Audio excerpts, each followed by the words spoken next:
Maybe we'll start with some updates. Do you have an update on Captain Jimmy Olney? Yeah, Jimmy has an ACL and an MCL issue. So we're waiting for some more reports from the doctors, and we'll see what happens from there. So what is the expected timeline, or do you still have to wait for the doctors? Yeah, I don't know that yet. I mean, we'll wait and see what the doctors have to say. I think he has another appointment here today. Chaz Lucius graduates from the yellow non-contact. I'm assuming the light blue means light contact. So what are you seeing from him? Yeah, Chaz is he's full on in. The only reason he was in that jersey so is he can fit in on every line. It's not he's good to go. Okay, so he'll be able to play against Laval this weekend? Yeah, we're going to get his conditioning up, and hopefully his conditioning will be good enough to play. But, yeah, that's the plan. And, guys had a day off yesterday, obviously not skating tomorrow. Were you able to get what you needed out of them today? Yeah, I thought, well, it's kind of a strange schedule, right? So we don't play till Sunday, Monday. So, yeah, we got some offensive stuff. I thought we got some good touches and ran over some plays that we want to use, and I thought it was well. You had a chance to look back at that weekend series. Are there things that you liked overall, or how do you assess it now that you've had some time to reflect on it? Yeah, there was some things I liked. I mean, I still like our compete. I think we're a hardworking group. I don't think we adjusted to their good gaps, and they were a good hockey team. I thought they checked us real well. Right on top of us, defensemen had great gaps, and I think we just, we have a young group, and I think we need to learn how to change during the game and get pucks in behind at certain times. And but learning experience for sure. They were, I thought, two hard-fought hockey games, and that's probably one of the best checking teams that we've played against quite a while, maybe even last season. Just firstly, switching from the gold to the blue, how's that feel? Yeah, it feels good for sure. Just getting back with the guys and practicing, it feels great. Coach said that you're good to go, so are you feeling ready and feeling recovered from the incident in Iowa against the Iowa? Yeah, I'm feeling ready, good to go, and recovered. So yeah, looking forward to the weekend. Obviously tough whenever you're dealing with injury. Are you able to gain a little perspective, while you get a chance to work on some skills, not obviously getting into games?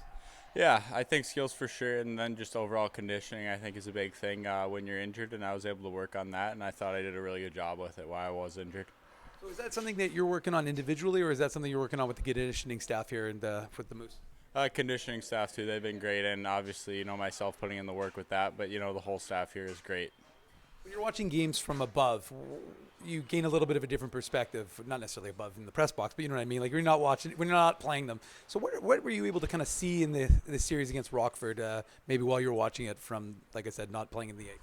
Yeah, overall, I mean, I thought the team played pretty good for bits and pieces of each game. In the second game, it got away from us a bit, but I think overall, I mean, I thought the team played well. Obviously, we didn't get the wins we wanted, but I think there's a lot to build from and a lot to learn from it. Just want to reflect on the weekend series that was. Obviously, it didn't go the way you guys wanted, but now that you've had some time to think about it, what are your thoughts of those two games?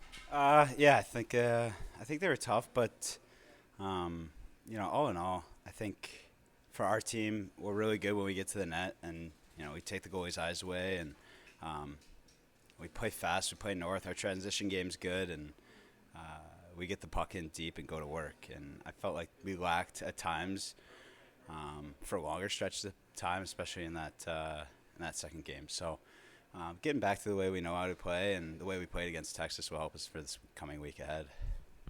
What kind of boost do you guys get when you get a good crowd like that? Almost 5,000 fans in the building, a lot of kids who bring a ton of energy. Got a school day game coming up, so it's going to be just electric in there. What does that do for you as a player?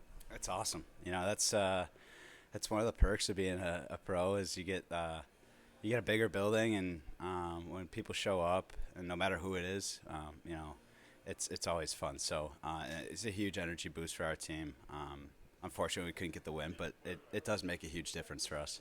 You guys are forming a good young core here with Manitoba, and there's a lot of young, whether they're Jets prospects, guys out of college who were signed by the organization. So what kind of the culture that you guys are building? Because we've talked about the culture here for a number of years and how inclusive they are, but from the young guys, your perspective, how do you guys see it, growing with you guys? It's awesome, and it's a gradual process. The more you're on the road, the more time everyone has to get to know each other. Always helps. Long practice weeks like this, and but ultimately, it's awesome. The culture is great in there, and everyone seems to get along really well.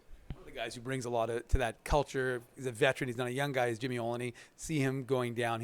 Sounds like it's not going to be a short-term thing with him. So from your perspective, how tough is it to lose a player like that, both for what he brings on the ice, but also off of it? Yeah, my heart goes out to Jimmy. He battled hard through previous injuries, and to see him go down with this one, I think everyone in the locker room felt that, and it's devastating for the team. But we saw him this morning, and same old Jimmy, just high spirits and doing his best to keep a smile on his face, even though I know it's hard times. So, his character it's unmatched. One of the things you guys are going to be doing tomorrow is going to silent mission and helping out around the community. What does that mean for you when you get a chance to help people who are less fortunate than you? Yeah, it's huge. I think, it's a privilege to play hockey. It's a privilege to be in the position that we all are in, to be able to, have the things that we have and, raise up in these families that care so much. And, the privilege is you don't always take the time to recognize them and realize how grateful you are for certain things. So whatever you can get in the community, help out, it's really humbling.